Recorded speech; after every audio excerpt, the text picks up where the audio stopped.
history. But at the same time, there is an opportunity for that language to be reinstated in some capacity as the Bill 173 does move over to the House. It was passed out of your committee, or Chair Baker's committee, and it looks like it's moving on to WHAM, I believe. And then most likely we anticipate that that will move forward. Or JDL WHAM. I'm sorry, JDL WHAM. And That's then Judiciary, and then the Money Committee WHAM. Thank you. So on the House side, our omnibus bill that's moving is House Bill 1488, and I believe it will have a hearing in the Judiciary Committee coming up next week. The Judiciary Committee will be the second committee, so it is going to hopefully make the lateral deadline as well. In our omnibus bill, we're looking at things, so there is some consensus that we need to extend the caregiver ability to grow and cultivate for patients. I think that's going to be a point of discussion when we hit conference, but there is some agreement on both sides, and largely in part because of the delays in getting this system up and running.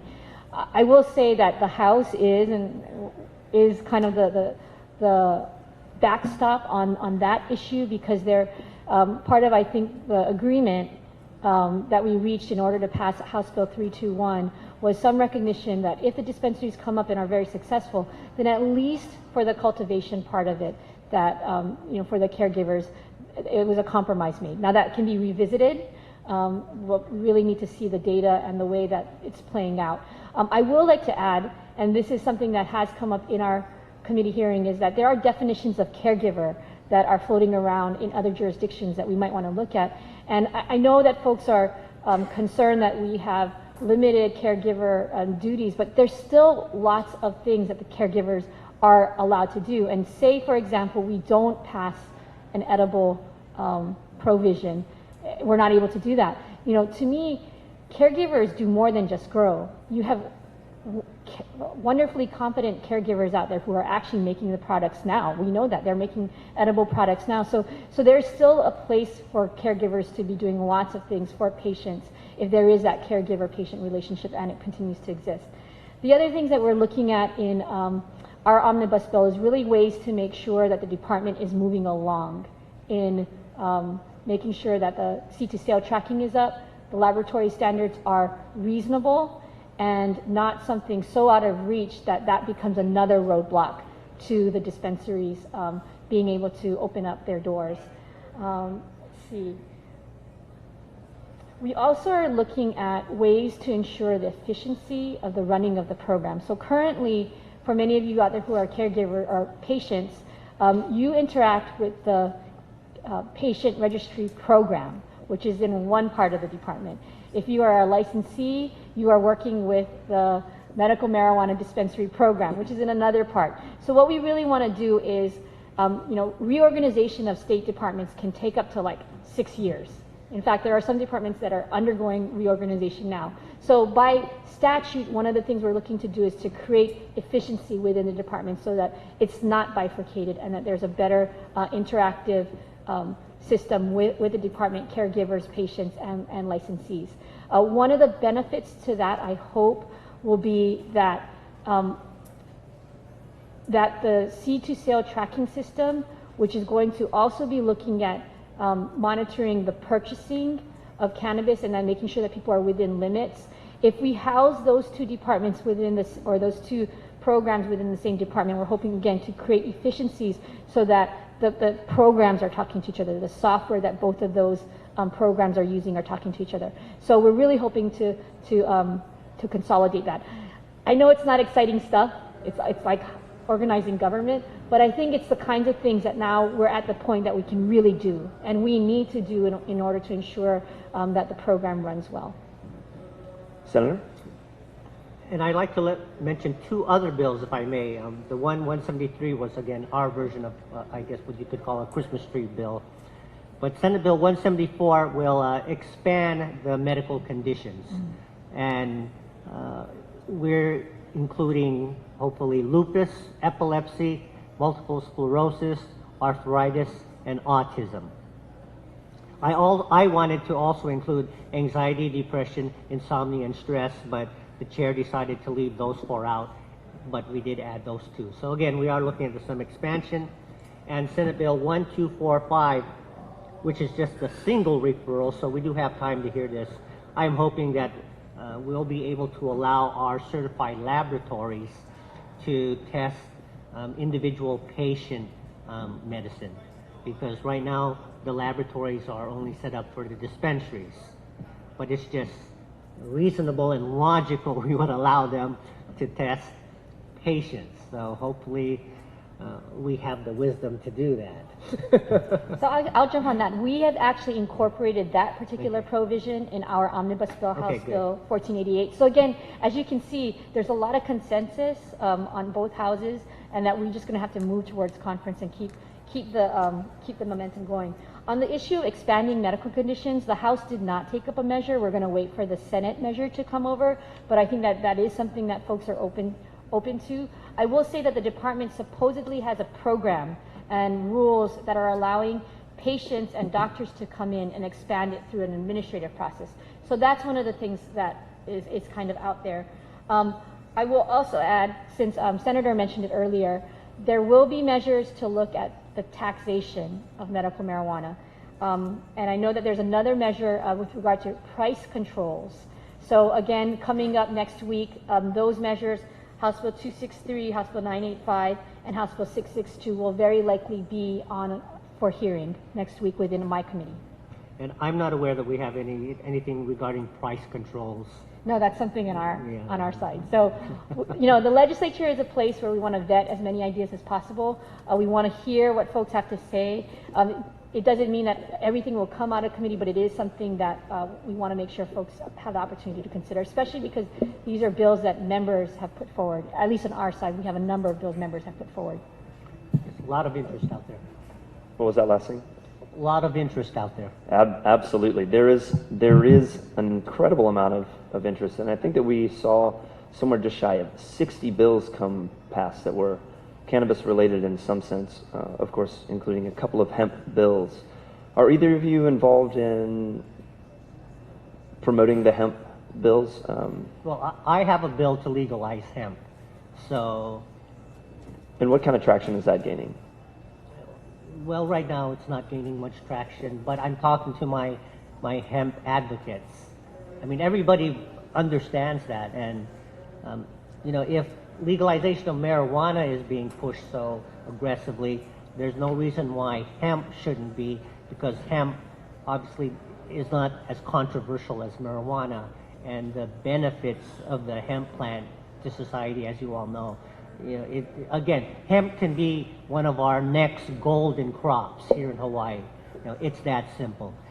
Our state was built on agriculture, from the sugarcane to the pineapple. We were the world leader, and we created jobs, and families were able to progress up the economic scale due to the agriculture industry.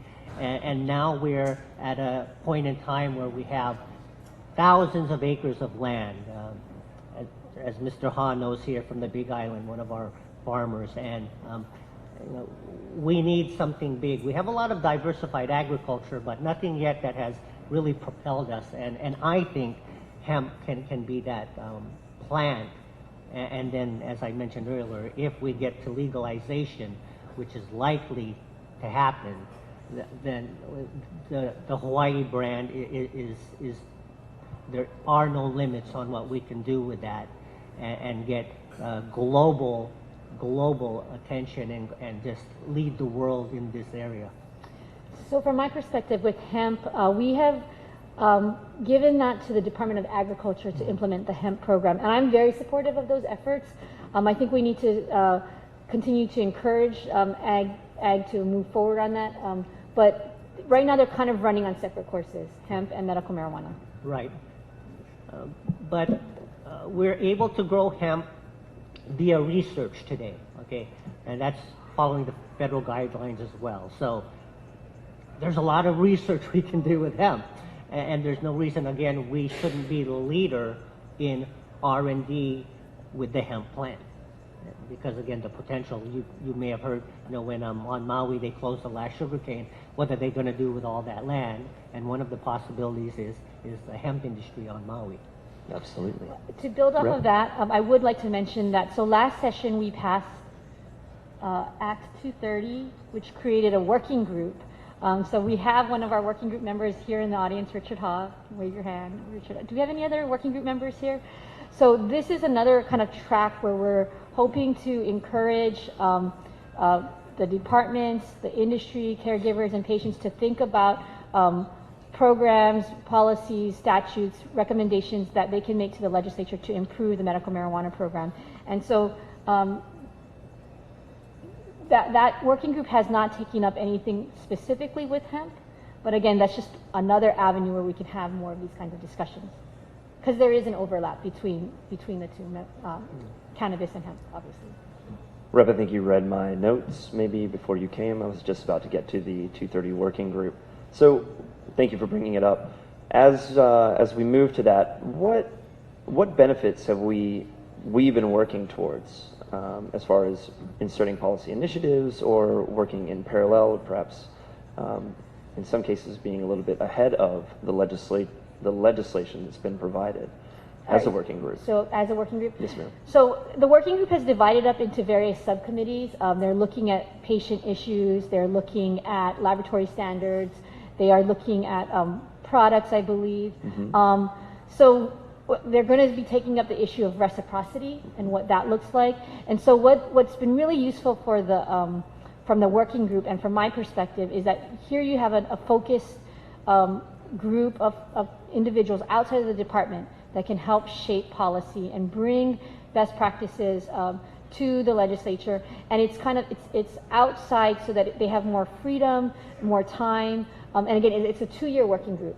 So it's really an opportunity to make recommendations to the legislature to improve the program. And the other really good thing about the working group is that we're drawing upon the experience of all sectors of the industry. So we have a caregiver representative, that's Jerry Sugano. She's the mother of a medical marijuana patient. We have representatives from HDA, from Drug Policy Forum of Hawaii. We have representatives from the licensees, the industry groups, doctors, and so it's really just a tremendous gathering of expertise to help us look through and work through some of these issues that take longer than the legislative session, that really require kind of us looking outside. It's also been a wonderful opportunity for us to get insights and to see what the department is doing. So at every monthly meeting, we have a report, an update from the dispensary program, as well as the patient registry program. So we're tracking the data pretty closely. We want to see what are the increases in the number of patients. Once the dispensaries come up, I'm hoping that we get information about, okay, so when is the timeline for lab testing? When is the timeline? We're going to get all those kinds of questions answered. When is the first dispensary going to be opening their doors? Those meetings are public meetings. They have been at the Capitol. We're hoping that some of those working group meetings may be able to go out to the neighbor islands if we're able to make the appropriate arrangements.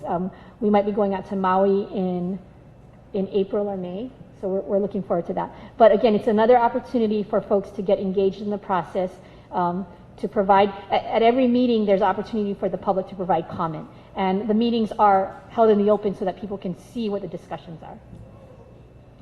Good meetings. Productive. Get involved. Absolutely. I would encourage anyone who has the time to make it to one of these working group meetings. I know that one of our guests here, Terhidi, is often there. Thank you for attending. As well as one of the members from Manoa Botanicals, who's in the audience as well. Thank you for attending. But of course, engaging civically is one of the ways that we can move this program along. Of course, we've already encouraged you to submit testimony, but attending in person, as you are now, is a way to get things going. Representative, I'd like to get your opinion on something. Oftentimes, as we approach this program, the Department of Health is pitted as kind of the bad guy, holding things up. Can you give us an explanation as to why they are perhaps so, I would say, diligent in following up with all of the discovery that they need to? Perhaps, maybe some take it as it being a little bit long, but they do have to practice their due diligence, and sometimes that takes a while.